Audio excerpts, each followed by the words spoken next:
My name is Trinity Powell, and this is my Neighborhood Story Project podcast for the class Urban 4100 Gentrification in Historic Districts. In this podcast episode, I will be discussing why the Gentilly Terrace neighborhood in New Orleans, Louisiana, is worthy of being marked as endangered by gentrification. Gentilly Terrace is in the Orleans Parish residential area Gentilly. It is bounded by Fillmore Avenue on the north, Peoples Avenue on the east, Gentilly Boulevard on the south, and Elysian Fields Avenue on its west. Gentilly Terrace is one of the New Orleans neighborhoods on the National Register Historic Districts. This means that there is a significance to this neighborhood, and we will explore that significance over the course of this podcast. To provide a historical perspective on this topic, we will start with how Gentilly Terrace was settled by Europeans in 1727 as a small rural village near a natural levee system. Almost 2 full centuries later, in 1909, the neighborhood was developed and marketed as the neighborhood of houses on the hills.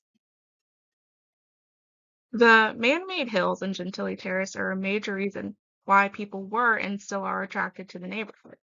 In a city that is largely below sea level, like New Orleans, having a home with a few feet of elevation from the ground is a great attraction. From an architectural perspective, the Preservation Resource Center of New Orleans notes that Gentilly Terrace is the largest collection of California craftsman-style homes in Louisiana. There is also other style influences in the homes from other places, such as Mediterranean, English cottages, and Spanish-style houses. There is a notable architectural and historic reasoning behind why Gentilly Terrace has this honorific historic district designation. Now that the history and architecture of the Gentilly Terrace neighborhood, as well as its historic district designation, have been discussed, we can move further into why Gentilly Terrace is worthy of being marked as endangered by gentrification. The American Planning Association explains how there are ranges of gentrification. An overall consensus is that the gentrification is the process by which urban neighborhoods become inundated with investment and transformation.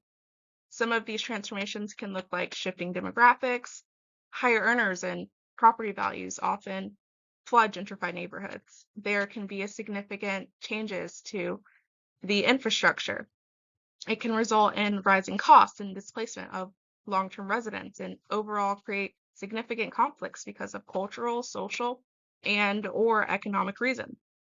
Overall, gentrification has a profound impact on communities. Now, what makes Gentilly Terrace at risk for being marked as endangered by gentrification? Well, one reason could be the historic and architectural reasons that I mentioned previously. It's important to keep in mind that there are aspects of gentrification where new investment is rooted in the charm and the aesthetic that a place has. For example, a gentrification study in the iconic South End neighborhood of Boston, Massachusetts, highlighted that there is a value placed on cultural and architectural richness for gentrifiers.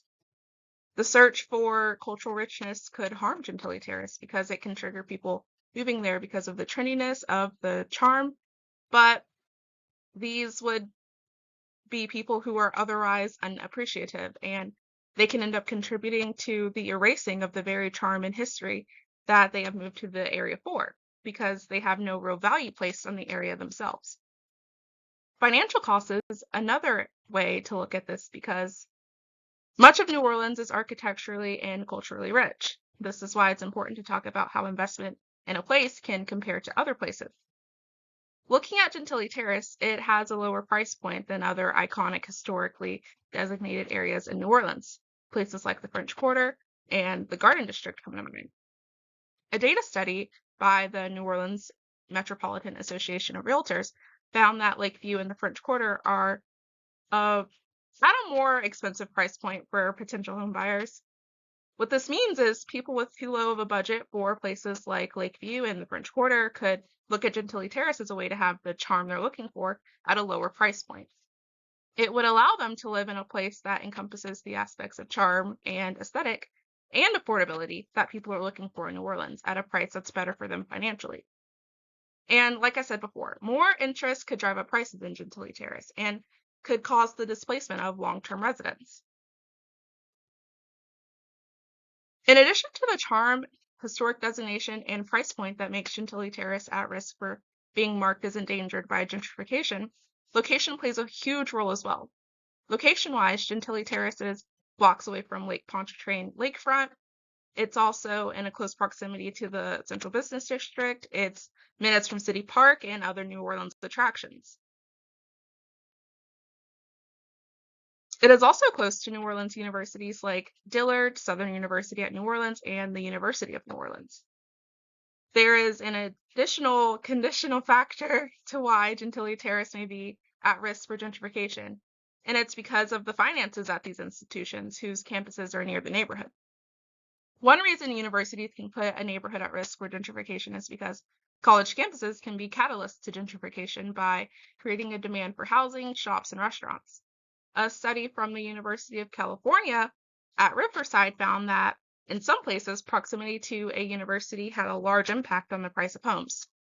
A reason the researchers hypothesized for this is that the investors in the area choose to buy certain homes because of their proximity to universities and wanted to rent them out to students.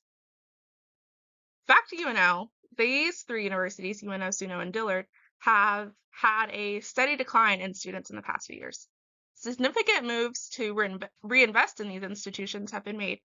In the past year, the University of New Orleans has transitioned back to the Louisiana state system, and facility and technology upgrades have been largely discussed. Additionally, Dillard just received a $19 million donation from philanthropist Mackenzie Scott, and SUNO just received a $5 million donation from Shell.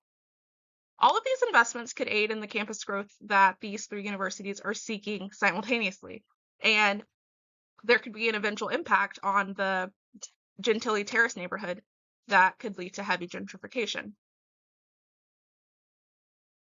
Of all the things I mentioned that make Gentilly Terrace worthy of being marked as endangered by gentrification, the history and the historic designation, the charm, the architecture, the price point compared to other historically designated neighborhoods, Gentilly Terrace's location and proximity to three universities in New Orleans, all of these reasons factor into why it's important to focus on revitalizing an area with the intention and equity in the mind, and also taking into account community participation.